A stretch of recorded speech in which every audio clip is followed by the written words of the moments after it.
The girl in the cooler.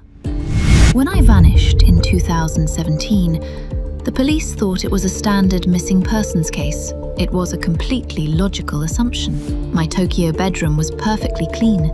There was no shattered glass, no overturned furniture, and no signs of a struggle. The door was locked from the inside, and my wallet and passport was still sitting right there on my desk. Investigators searched every physical inch of my room and hit a dead end within days. They were looking for a broken window. They didn't realize the modern serial killer doesn't wait in an alley, and he doesn't break into your house. He waits in your pocket. My name is not important, because to him, I was just a payout. I was 23 years old, drowning in the crushing isolation of a hyper-connected city. Late one night, staring at the cold blue light of my laptop, I typed a single, cryptic Japanese hashtag into my search bar. Hashtag want to fade away. To a normal person, it looked like a tragic diary entry, but in the hidden corners of the internet, it was a digital recruitment board for broken people.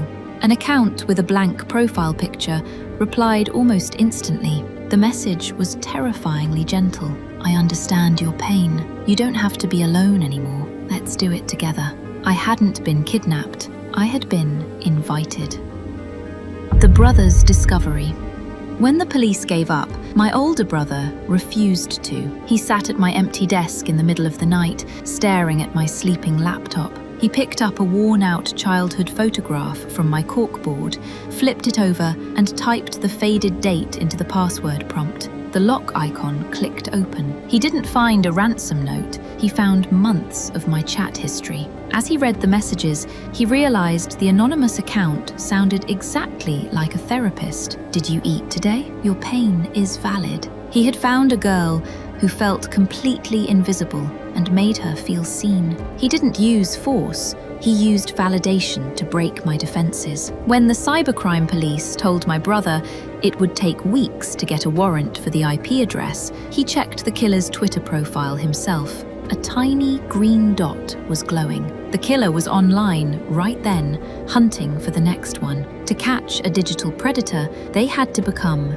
digital prey. My brother identified the ghost, and the police arranged the sting. A brave young female volunteer created a fresh profile and posted the tragic hashtag. The predator tested the bait, asking if she was really ready or just seeking attention. The volunteer typed back a desperate lie. I can't take another day. I just want it to end. Please. After an agonizing silence, the final message dropped. Hachioji Station, tomorrow at noon. Come alone. Room 205. The next day, a young man stepped out of the crowd at Hachioji Station. He looked polite, soft-spoken, and completely ordinary. He approached the volunteer with the soothing voice of a therapist and asked if she was ready to leave the world behind. She forced a small nod, but she wasn't there to go with him. She was just there to tag him. Plainclothes police officers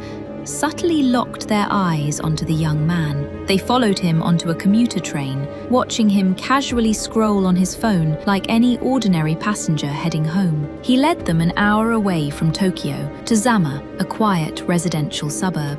He walked up the exterior stairs of a mundane two-story apartment building and unlocked room 205. A microscopic 13-square-meter space no bigger than a parking spot. The detectives silently gathered outside the wooden door and knocked. Takahiro Shiraishi opened it without a trace of panic. The moment the door cracked open, the detectives were hit by a suffocating smell of industrial air freshener and cat litter. The lead detective held up my photograph. Do you know this girl? Where is she? Shiraishi didn't say a word. His face remained perfectly blank as he slowly raised his hand and pointed to the corner of his apartment. Stacked neatly against the wall were several ordinary white plastic picnic coolers. In there, he whispered. The false mirror.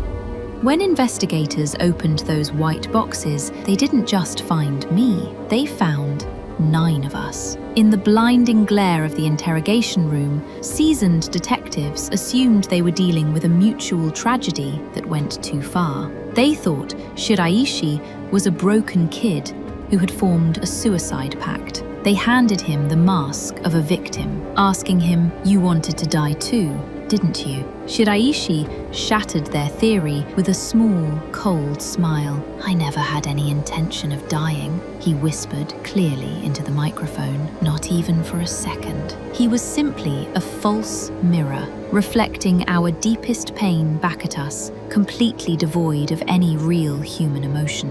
When a detective leaned in and asked if he felt a single shred of guilt, Shiraishi looked genuinely confused. "Guilt?" he asking softly. "Guilt is for people who break things. They were already broken." The void. People want to believe evil is a complex puzzle. They want their monsters to have dark manifestos or twisted ideologies. But there was no puzzle. When asked why he did it, Shiraishi's answer was sickeningly mundane.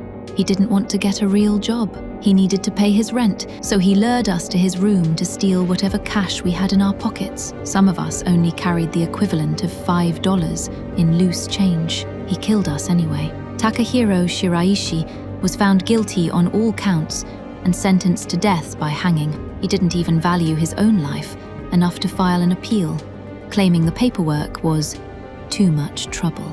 He was executed on June 27th, 2025. His apartment in Zama was torn down. The coolers were destroyed. The physical crime scene was completely erased, but the digital one doesn't have a physical address. Right now, millions of people are lying in the dark, staring at a glowing screen, waiting for someone to understand them. They killed the spider, but the web is still vibrating.